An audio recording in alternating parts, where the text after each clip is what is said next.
Logos ministry या चॅनलमध्ये आपणा सर्वांचे हार्दिक स्वागत आहे। प्रभू येशू ख्रिस्त जो संपूर्ण जगाचा उद्धार करता आणि तारणारा, त्याच्या अति पवित्र नावामध्ये मी ॲलन लोबो आपणा सर्वांना शुभेच्छा देत आहे। प्रभू येशू ख्रिस्त आपणा सर्वांना त्याचा स्वर्गीय आशीर्वाद देव। हे चॅनल सबस्क्राइब करणाऱ्या सर्वांचे मी हृदयपूर्वक आभारी आहे। आपला व्हिडिओ संदेश पाहून जर तुम्हाला आवडले तर कृपया तुम्ही ते शेअर करा, लाईक करा, सबस्क्राइब करा। नवीन संदेशाची नोटिफिकेशन सतत मिळण्यासाठी बेल आयकॉन प्रेस करण्यासाठी विसरू नका।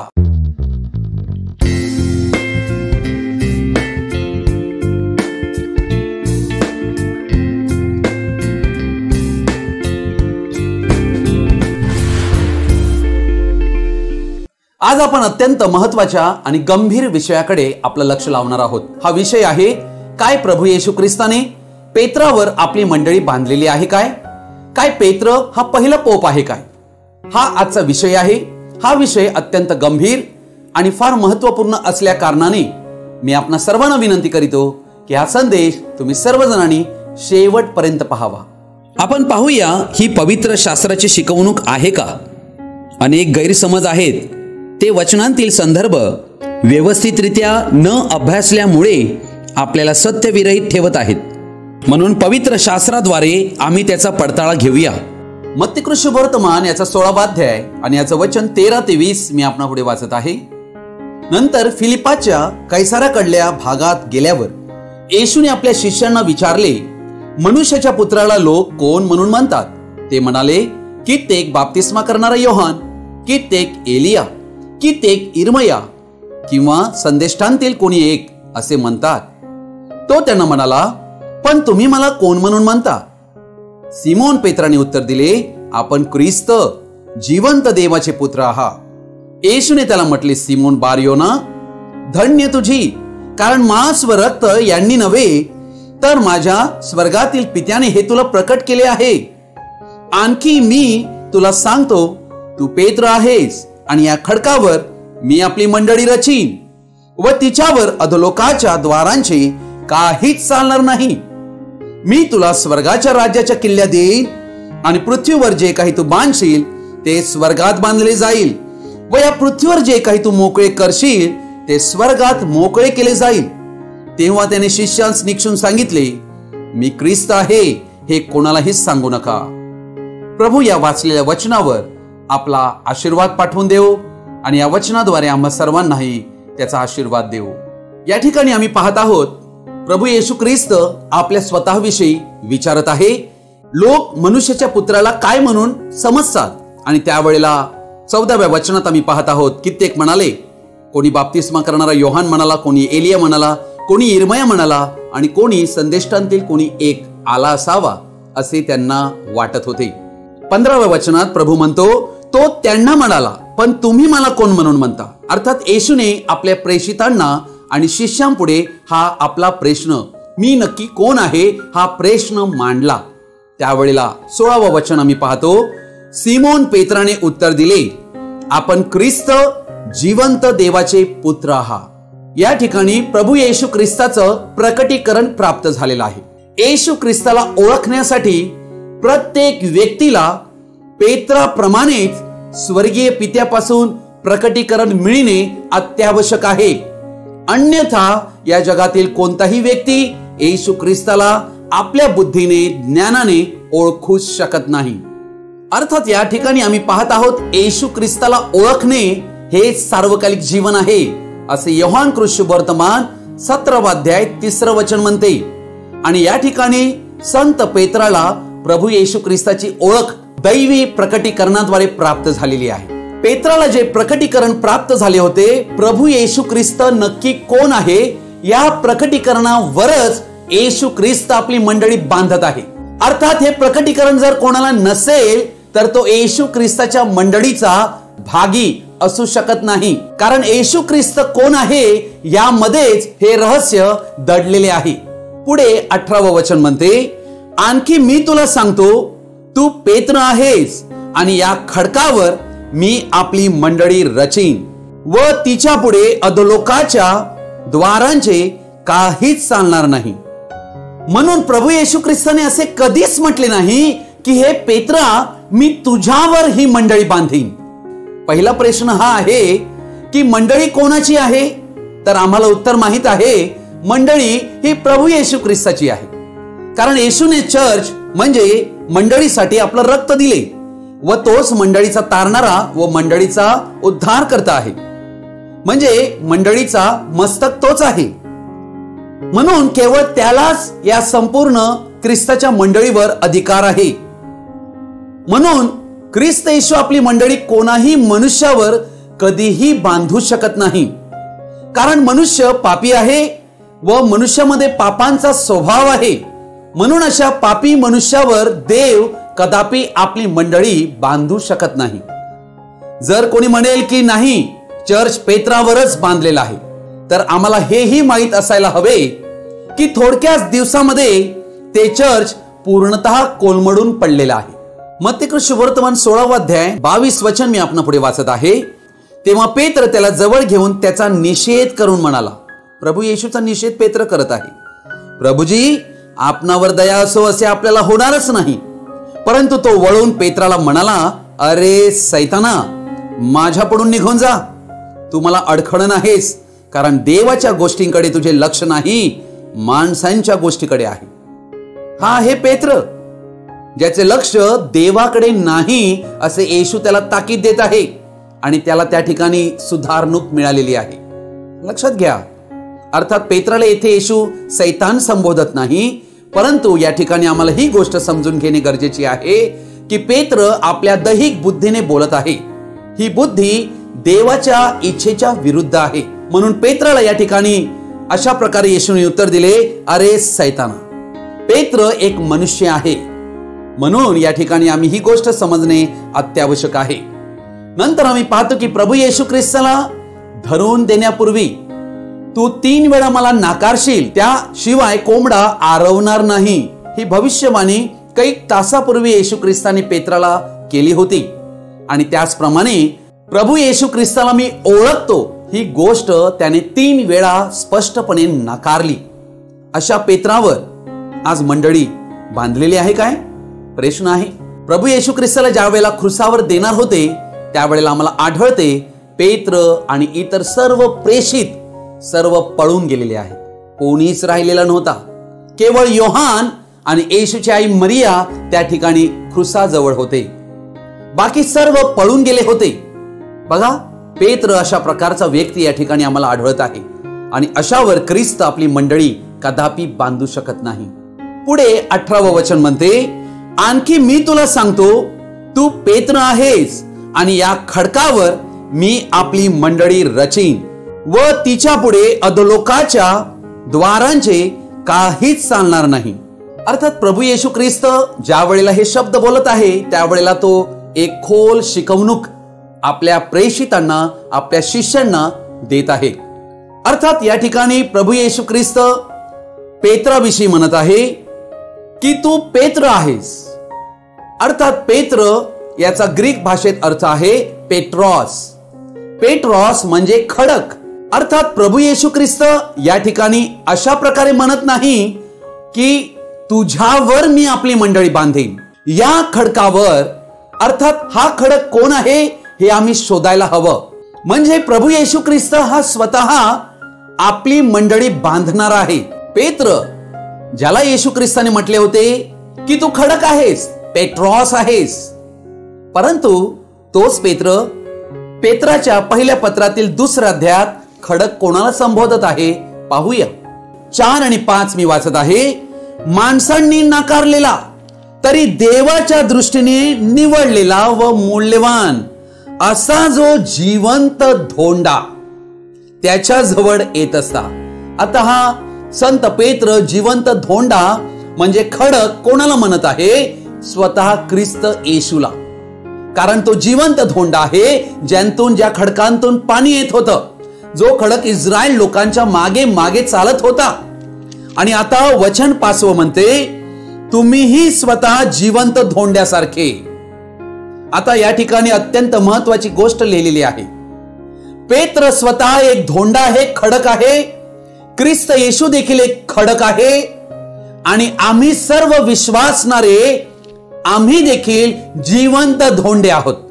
म्हणून पेत्र कोणीतरी एक खास धोंडा आहे आणि त्यावर मंडळी उभारली जाते असे मुळीच नाहीये. संपूर्ण ख्रिस्ताची मंडळी ही जिवंत धोंडे आहेत आणि पेत्र देखील त्यातला एक भाग आहे. म्हणून तुम्हीही स्वतः जिवंत धोंड्यासारखे आध्यात्मिक मंदिर असे रचिले जात आहात, यासाठी की येशू ख्रिस्ताच्या द्वारे देवाला आवडणारे आध्यात्मिक यज्ञ अर्पिण्यासाठी तुम्ही पवित्र याजकगण व्हावे. ही आहे ख्रिस्ताची मंडळी, हे आहे ख्रिस्त येशूचं चर्च. निर्गम याचं पुस्तक याचा 17वा अध्याय आणि याचं 6वं वचन म्हणते पहा, होरेब डोंगरावरील एका खडकावर मी तुझ्या पुढे उभा राहीन. तू त्या खडकावर काठी आपट, म्हणजे त्यांतून पाणी निघेल. लोक ते पितील आणि इस्रायलाच्या वडिलांना देखत मोशेने तसे केले. अर्थात या ठिकाणी आम्हाला आढळत आहे मोशेने खडकावर काठी आपटताच खडकांतून जले भळभळा वाहू लागली. तो खडक कोण होता हे आम्हाला ओळखणं फार आवश्यक आहे. कोरिन्थीकरास पहिले पत्र याचा 10वा अध्याय 4थं वचन म्हणते, आणि ते सर्व तेच आध्यात्मिक पाणी प्याले, कारण ते आपल्या मागे चालणाऱ्या आध्यात्मिक खडकांतून पित होते. तो खडक तर ख्रिस्त होता. या गोष्टीविषयी तुम्ही अजाण असावे अशी माझी इच्छा नाही. संत पौल या ठिकाणी आम्हाला ओळख करून देत आहे की तो खडक नक्की कोण होता, आणि तो खडक स्वतः ख्रिस्त होता. म्हणूनच आम्हाला आढळते की पवित्र शास्त्रात जुन्या करारापासून देव हे शिकवित आलेला आहे की खडक स्वतः देव आहे आणि या खडकावरच देव आपली मंडळी बांधतो. कोरिन्थीकरास पहिले पत्र 3रा अध्याय 10 वचनापासून मी वाचत आहे. माझ्यावर झालेल्या देवाच्या अनुग्रहाच्या मानाने मी कुशल कारागिराच्या पद्धतीप्रमाणे पाया घातला. बघा, कोणतेही घर जर बांधायचं असेल तर पहिला कोनशिळा बसविला जातो, ज्याला म्हणतात कॉर्नरस्टोन. कॉर्नरस्टोन म्हणजे काय? पहिला दगड, ज्याला अत्यंत महत्व आहे. म्हणजे येशू ख्रिस्ताची मंडळी जर बांधायची असेल तर अशाच प्रकारे बांधकाम करण्याची गरज आहे. प्रभू येशू ख्रिस्त आपली मंडळी का बांधू शकतो? कारण तोच कुशल कारागीर आहे. त्याला माहित आहे त्याला कशा प्रकारची मंडळी हवी आहे. तोच बांधणारा आहे, ध्यानात घ्या. म्हणून पुढे वचन म्हणते की त्याने कुशल कारागिराच्या पद्धतीप्रमाणे पाया घातला आणि दुसरा त्यावर इमारत बांधत आहे. तर त्यावरचे बांधकाम आपण कसे करीत आहोत याविषयी प्रत्येकाने जपावे. हे वचन तुम्हाला आणि आम्हाला ताकीद देत आहे. तुम्ही त्या पायावर आहात की नाही आणि कसे बांधले जात आहात याविषयी आपल्या स्वतःला पारखा, जपा असे वचन शिकवित आहे. कारण पुढे वचन म्हणते, येशू ख्रिस्त हा जो घातलेला पाया, त्याच्या वाचून दुसरा पाया कोणाला घालता येत नाही. म्हणजे प्रभू येशू ख्रिस्त हाच खरा पाया आहे, हाच खरा खडक आहे ज्यावर ही मंडळी बांधली जाते. इफिसकरास पत्र याचा 2रा अध्याय आणि 20वे वचन अत्यंत महत्वाचं वचन आहे. प्रेषित व संदेष्टे या पायांवर तुम्ही रचिलेले आहात. स्वतः ख्रिस्त येशू मुख्य कोनशिला आहे. इथे असं वचन शिकवत नाही की पेत्र हा सर्व प्रेषिताहून सर्वात मुख्य होता, त्याला 7वा अधिकार दिले होती म्हणून पेत्रावर ही मंडळी बांधली जाते. नाही, प्रेषित आणि संदेष्टे यांच्याकडून प्राप्त झालेले जे देवाचं शिक्षण आहे त्या शिक्षणाच्या पायावर येशू ख्रिस्ताची मंडळी तुम्ही आणि आम्ही रचले जात आहोत व स्वतः ख्रिस्त येशू मुख्य कोनशिला आहे. तोच मंडळीचा पाया आहे आणि म्हणून आम्ही ही गोष्ट समजून घेणे अत्यावश्यक आहे. म्हणून पेत्रावर मंडळी बांधली जाणे हे म्हणणे किती मूर्खपणाचे आहे व शास्त्र लेखा बाहेर आहे हे आम्हाला सत्य जाणून घेणाऱ्या व्यक्तींसाठी अत्यंत महत्वाचं आहे. सत्य हे आहे की रोमन कॅथलिक चर्च हे येशू ख्रिस्त जो आध्यात्मिक खडक त्यावर बांधलेली नाही.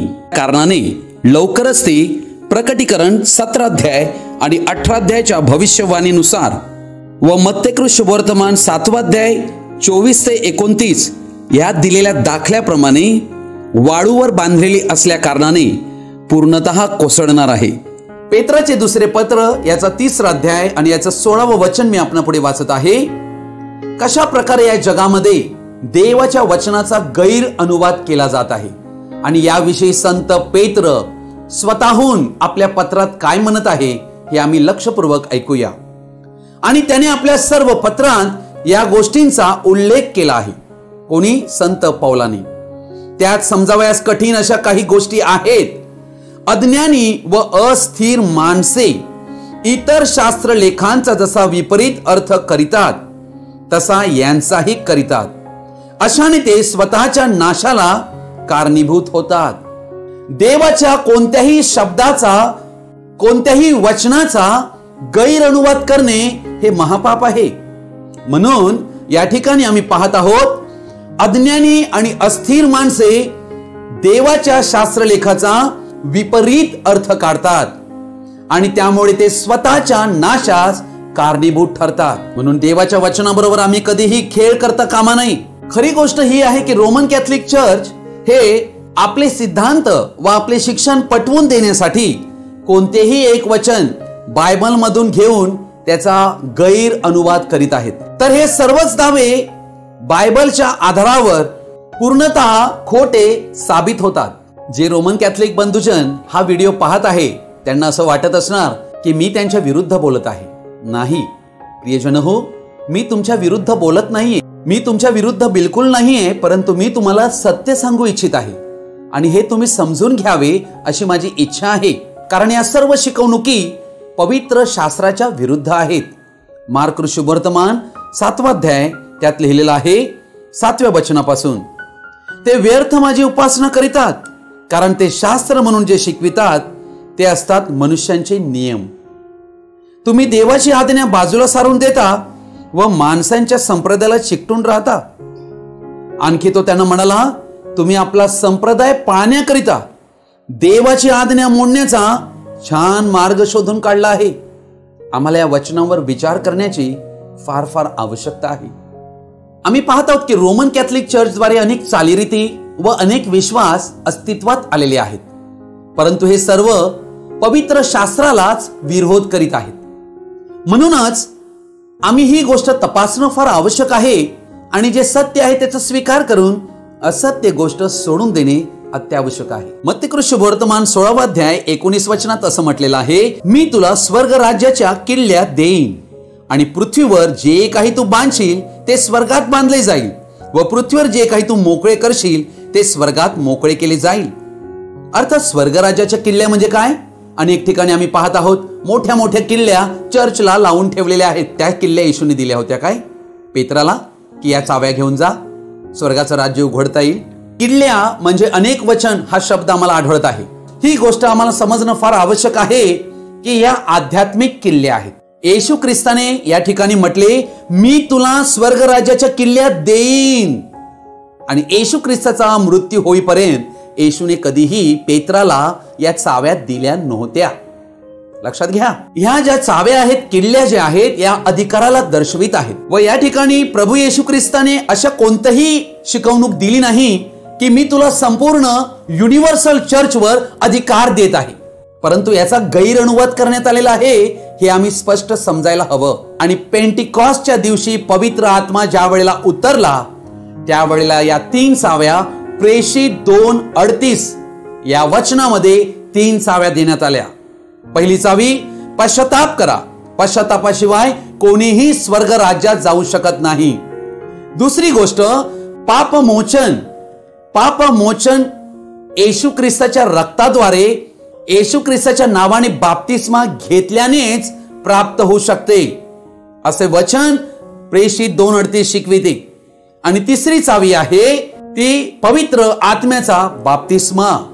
या 3 गोष्टी स्वर्ग राज्याच्या 3 किल्ल्या आहेत. प्रत्येक पापी व्यक्तीला स्वर्गाच्या राज्यात जर प्रवेश करायचा असेल तर या 3 किल्ल्यांद्वारे जाऊ शकाल. रोमन कॅथलिक चर्चने अशा प्रकारची शिकवणूक प्रचलित केली की पेत्राकडे येशू ख्रिस्ताने हा अधिकार दिला, किल्ल्या दिल्या आणि त्याचं उत्तरदायित्व म्हणून त्यानंतर जे जे पोप आले त्यांच्याकडे देखील हाच अधिकार दिला. अशा प्रकारची शिकवणूक कोणत्याही पवित्र शास्त्रातील वचनाशी जुळत तर नाहीच, पण येशूने असं आपल्या शब्दात कुठेही म्हटलं नव्हतं. ज्या दिवशी ख्रिस्ताच्या मंडळीची पायाभरणी झाली त्या दिवशी त्या किल्ल्या पेत्राद्वारे सर्व लोकांना जाहीर करण्यात आल्या. या किल्ल्या पेत्राने आपल्या जवळ ठेवून त्यानंतर त्या राजासनावर येणारे पोप आपल्या जवळ त्या किल्ल्या बाळगून आहेत अशा प्रकारची शिकवणूक पूर्णतः पवित्र शास्त्राच्या विरुद्ध व डोळ्यात धूळ फेकणारी व नाशास घेऊन जाणारी अशी शिकवणूक आहे. संत पेत्राने पोप हा शब्द आपल्या उभ्या आयुष्यात ऐकला देखील नाही. आम्हाला कोणत्याही वचनात पेत्र हा पहिला पोप आहे असे येशूने कधीही म्हटले नाही. संत पेत्राने रोमन कॅथलिक हा शब्द आपल्या उभ्या आयुष्यात ऐकला देखील नव्हता. तू माझ्या राजासनावर माझा सक्सेसर उत्तरदायित्व म्हणून बस असे एकही वाक्य शब्द येशूने कधीही कुठेही पेत्राला उद्देशून बोललेलं नाहीये. येशूने कधीही म्हटले नव्हते की पेत्रा मी तुला रूलर बनवत आहे, तुला सत्ता देत आहे, तू सर्व मंडळीवर प्रमुख आहेस. पेत्राला कोणत्याही युनिव्हर्सल चर्चवर एक अधिकारी म्हणून त्याला अधिकारही देण्यात आलेला नाही आणि असं एकही वचन या बायबलमध्ये आढळत नाही. प्रभू येशू ख्रिस्ताने कधीही आपल्या आयुष्यात मत्तई 16 मध्ये देखील पोप हा इनफॉलेबल आहे म्हणजे पोप चूक करू शकत नाही असा एकही शब्द उद्गारलेलाही नाही. पेत्र हा मनुष्य होता आणि त्याला सुधारणुकीची गरज होती. गलतीकरास पत्र 1 अध्यायात संत पौलाने त्या ठिकाणी पेत्राला त्याची चूक दाखवलेली आहे. जो परराष्ट्रीयांबरोबर वेगळा वागत होता, यहुदी लोक आले की वेगळा वागू लागत असे आणि या ढोंगाचा निषेध संत पौलाने पेत्राचा केलेला आहे. म्हणून संत पेत्र हा एक कोणी परिपूर्ण व्यक्ती आहे आणि त्याला ख्रिस्ताने अधिकार देऊन त्याला पोपचं उत्तरदायित्व आपलं राजासन दिलं अशा कल्पना पूर्णपणे दंतकथा आणि पवित्र शास्त्राच्या विरुद्ध आहेत. त्याचा स्वीकार ख्रिस्ती व्यक्तीने कधीही करता कामा नये. अशा प्रकारची शिकवणूक ही देव निंदात्मक शिकवणूक आहे. जे काही या पृथ्वीवर तू बांधशील ते आकाशात स्वर्गात बांधलं जाईल आणि जे काही या पृथ्वीवर तू मोकळे करशील स्वर्गातही मोकळे केले जाईल. अर्थात हा अधिकार केवळ पेत्राला देण्यात आलेला नाहीये, हा संपूर्ण विश्वासी लोकांना देण्यात आलेला अधिकार आहे. ही गोष्ट आम्ही समजून घ्यायला हवी. पेत्राचे पहिले पत्र याचा 5वा अध्याय आणि पहिलं वचन म्हणते, तुम्हांतील वडिलांना जो मी सोबतीचा वडील. अर्थात वडील या शब्दाचा अर्थ आहे एल्डर. एल्डर म्हणजे अध्यक्ष, पास्टर. संत पेत्र याला येशू ख्रिस्ताने पाळक म्हणून सेवकाई दिली होती. तो प्रेषितही होता आणि एक पाळकही होता. म्हणून आम्ही योहानाच्या 21 अध्यायामध्ये याविषयी पाहतो. येशू ख्रिस्ताने पेत्राद्वारे 3 वेळा कबुली करून घेतली की तू माझ्यावर प्रेम करतोस काय, कारण 3 वेळा येशू ख्रिस्ताला त्याने नाकारले होते. म्हणून ही पेत्राची पुनर्उभारणी होती. पेत्र या ठिकाणी ही गोष्ट मांडत आहे की तो एक वडील आहे. तो आपल्या स्वतःला पोप म्हणून ओळख देत नाही. संत पेत्र आपल्या स्वतःला अशा प्रकारे कोणी धार्मिक पुढारी, पोप किंवा प्रमुख, सत्ताधीश अशा प्रकारे समजत नव्हता. पेत्र मुख्य मेंढपाळ प्रभू येशू ख्रिस्ताला दर्शवित आहे, इतर कोणत्याही व्यक्तीला नाही. आज पोपची वाणी ही देववाणी असे संबोधले जात आहे. पोप कधीही चूक करत नाही. पोप हा एक मनुष्य आहे. रोमकरास पत्र 3 अध्याय 24 वचन म्हणते, सर्वांनी पाप केले आहे आणि सर्व देवाच्या गौरवाला उणे पडले आहेत. इर्मयाचं पुस्तक 17 अध्याय 5 वचन म्हणते, परमेश्वर असे म्हणतो, जो इसम मनुष्यावर भिस्त ठेवितो मनुष्याला आपला बाहू करीतो व ज्याचे अंतःकरण परमेश्वरापासून फिरले आहे तो शापित आहे. पेत्र हा पहिला पोप नव्हताच, कारण पोप या प्रकारची एक पदवी येशू ख्रिस्ताकडून कोणालाही कधीही देण्यात आलेली नाहीये. इफिसकरास पत्र 4 अध्याय 11 वचनामध्ये 5 प्रकारची सेवकाई नवीन करारातील मंडळीसाठी येशू ख्रिस्ताद्वारे पुनरुत्थानाच्या दिवशी देण्यात आलेली आहे. ती सोडून अजून कोणतेही सेवेचा प्रकार या बायबलमध्ये आढळत नाही. म्हणून पोप हा शब्द देखील या बायबलमध्ये आढळत नाही. बायबल पोप या संज्ञेविषयी काहीही माहिती देत नाही. येशूने पेत्राला पोप म्हणून कधीही नेमलं नव्हतं, नेमणूक केली नव्हती. इतिहासाप्रमाणे पोप नावाचे काहीच अस्तित्वही नव्हते 4थ्या शतकापर्यंत. आज इतिहासात प्रत्येक पोपची नोंद केली गेलेली आहे. संत पेत्र हा पहिला पोप होता ही संपूर्णतः दंतकथा आहे, इतिहासानुसार व पवित्र शास्त्रानुसार. म्हणून पेत्र हा विकार ऑफ क्राइस्ट आहे असे येशूने कधीच सांगितले नाही. जर पेत्र विकार ऑफ क्राइस्ट म्हणजे ख्रिस्ताच्या ऐवजी असता तर ही गोष्ट येशूने एकदम स्पष्ट करून दिली असती. आज आम्ही पाहत आहोत की पोप या संज्ञेद्वारे त्याला विकार ऑफ क्राइस्ट म्हणतात. विकार हा लॅटिन शब्द आहे आणि या शब्दाचा अर्थ आहे च्या ऐवजी.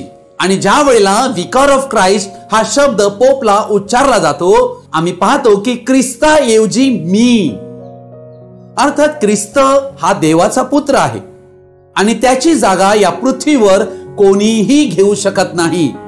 त्याची जागा घेऊन जर कोणीतरी आपल्या स्वतःला काहीतरी म्हणत असेल तर ती देव निंदा आहे, त्याला ब्लॅस्फेमी म्हणण्यात आलेला आहे. तो अशा प्रकारची शिकवणूक पूर्णतः देवाच्या वचनाच्या विरुद्ध आहे. पोप हा शब्द पवित्र शास्त्रामध्ये कुठेही आढळत नाही. अर्थात पोप हा शब्द लॅटिन भाषेतून आलेला आहे व त्या नावाचा अर्थ आहे फादर. मत्तेकृत शुभवर्तमान 23 अध्यायातल्या 9व्या वचनात प्रभू येशूने म्हटले, पृथ्वीवरील कोणाला आपला पिता म्हणू नका, कारण तुमचा पिता एक आहे, तो स्वर्गीय आहे. अर्थात प्रभू येशू ख्रिस्त या ठिकाणी ह्या प्रकारे बोलत नाही, ज्या पित्यापासून आमचा जन्म होतो त्याला बाप म्हणू नका. परंतु हे येशू ख्रिस्ताचे वचन भविष्यवाणी देत आहे की पुढे होऊन आपल्या स्वतःला होली फादर म्हणविणारे उदयास येणार आहेत. म्हणून आम्ही त्यांना आपला पिता म्हणू नये अशा प्रकारे येशूने स्पष्टपणे म्हटलेलं आहे, कारण आमचा एकच पिता आहे व तो स्वर्गीय पिता आहे. योहानकृत शुभवर्तमानाच्या 21 अध्यायात 16 आणि 17 वचनात प्रभू येशू पेत्राबरोबर बोलत होता आणि त्यावेळेला पेत्राला त्याने म्हटले, माझी मेंढरे पाळ. हा जो एक शब्द, या शब्दावरून रोमन कॅथलिक चर्च यांनी पोपची पदवी काढलेली आहे. अर्थात हा शब्द संत पेत्राला पहिला पोप म्हणून परिभाषित करीतो असा युक्तिवाद रोमन कॅथलिक पंथाने केला व तो जगभर जबरीने मांडण्यास प्रचलित केला गेला. परंतु या ठिकाणी आम्हाला स्पष्ट दिसते की प्रभू येशू ख्रिस्ताने पोप अशा प्रकारचा कोणताही शब्द वापरलाही नव्हता.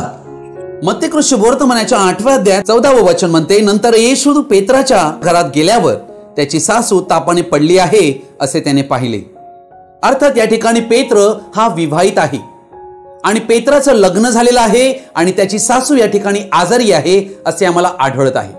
करंथीकरास पहिले पत्र 9वा अध्याय 5वं वचन म्हणते, इतर प्रेषित, प्रभूचे भाऊ व केफा म्हणजे पेत्र यांच्याप्रमाणे आम्हालाही एखाद्या ख्रिस्ती बहिणीला लग्नाची पत्नी करून घेऊन तिला बरोबर नेण्याचा हक्क नाही काय?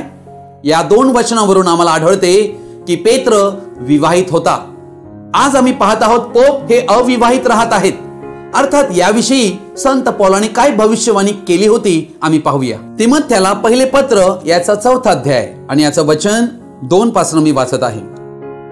ज्या माणसांची सत्सद्वेग बुद्धी तर डाग दिल्यासारखीच आहे, अशा खोटे बोलणाऱ्या माणसांच्या ढोंगाने ते फुसलविणाऱ्या आत्म्यांच्या व भूतांच्या शिक्षणाच्या नादी लागतील.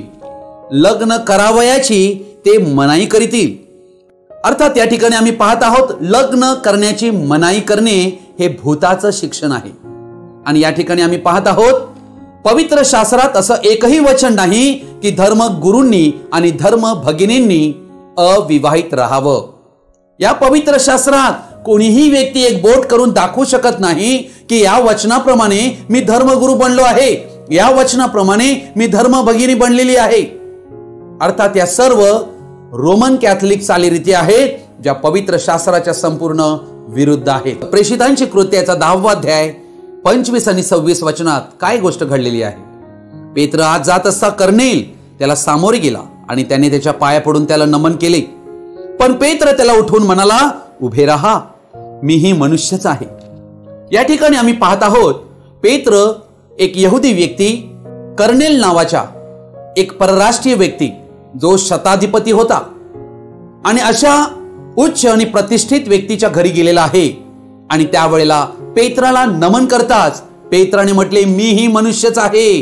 पेत्राने त्या ठिकाणी त्या कर्नेलला आपल्या स्वतःला नमन करू दिलं नाही. काय आज प्रश्न आहे? आज पोपकडे हजारो लोक दिवसाला नमन करण्यासाठी येत आहेत. त्यांना नमन करत आहेत आणि त्यांच्या अंगठ्यांना चुंबन घेत आहेत आणि पोप त्यांना कधीही थांबवत नाही आणि पाया पडण्यास मनाई करीत नाही. येशू ख्रिस्ताने मत्ते 4 अध्यायामध्ये सैतानाला म्हटले, अरे सैताना, तुझा देव परमेश्वर यालाच नमन कर आणि केवळ त्याचीच उपासना कर. नमन घेण्यासाठी केवळ देवच पात्र आहे. येशू ज्या वेळेला जन्माला आला होता, मागी लोक त्याला नमन करावयास आले होते. येशू चमत्कार करीत होता आणि लोक त्याला नमन करीत होते. येशूने अर्थात त्यांच्याकडून नमन स्वीकारले, कारण तोच संपूर्ण जगाचा देव आहे. देवाला नमन करणे हे उचित आहे, पण जो देवच नाही त्याला नमन करणे आणि तो ते नमन स्वीकारत आहे, पोपला त्याचे पायी पडत आहेत, ही गोष्ट फारच आवडत आहे. पेत्र आणि पोप यामधील फरक मी तुमच्या पुढे दाखवलेला आहे. अर्थात आम्हाला ही गोष्ट आढळते की येशू ख्रिस्तानंतर 280 वर्षांनी ख्रिस्ती धर्म आला. येशू ख्रिस्ताने ख्रिस्ती धर्माची स्थापना केलीच नाही, त्याने मानव जातीच्या उद्धारासाठी आपले बलिदान केले होते. हे सत्य आम्हाला समजणे अत्यावश्यक आहे. रोमी लोकांनी सुरुवातीच्या ख्रिस्ती मंडळीचा फारच आणि भयंकर छळ करून त्यांच्यावर जुलूम केला व त्यांच्या गादीवर रोमी सम्राट कॉन्स्टंटाईन हा आला व त्याने ख्रिस्ती धर्माची स्थापना केली. इसवी सन 313 साली त्याने संपूर्ण रोमन राज्याला ख्रिस्ती धर्माचा स्वीकार करण्यास आवाहन केले. जसे आज राजकारणात फसवणूक केली जात असते, तशीच फसवणूक त्या काळी सम्राट कॉन्स्टंटाईन याच्याद्वारे झाली. त्याने घोषणा दिली की ख्रिस्ती धर्म हा रोम राज्याचा धर्म आहे व त्याचा सर्वांनी स्वीकार करावा.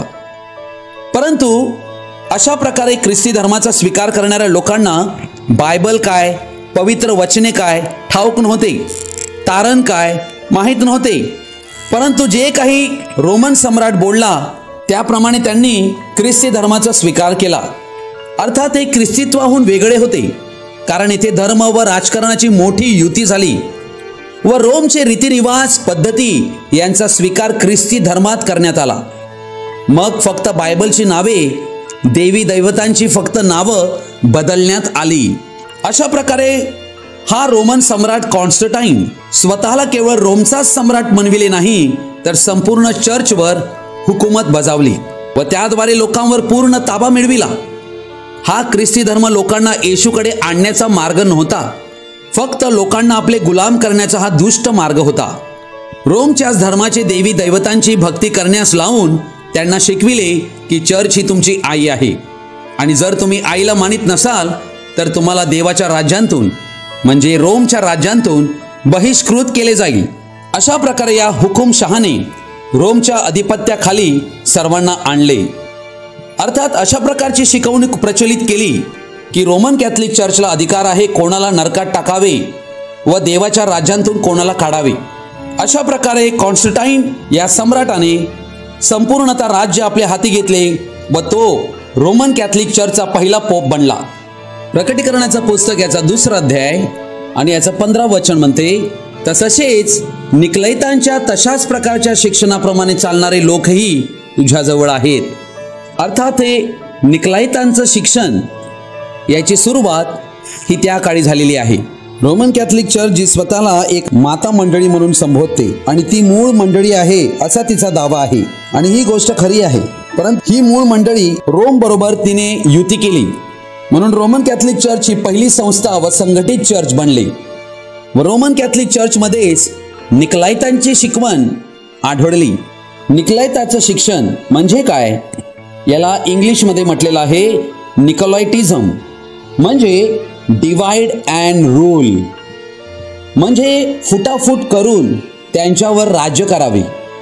हे अशा प्रकारचं धोरण कॉन्स्टंटाईन सम्राटाद्वारे रोमन कॅथलिक चर्चमध्ये सुरू झालं, ज्याचा देव द्वेष करीतो. अत्यंत घाणेरडे राजकारण या कॉन्स्टंटाईन राजाने केले। अर्थात संपूर्ण सत्ता आपल्याकडे राहावी यासाठी धार्मिक आणि राजकारण या दोघांची युती झाली व या खोट्या मंडळीला सुरुवात झाली व त्यांची धोरणे अशाच प्रकारे बनली जी आजवर आम्हाला चालू असलेली आढळत आहेत।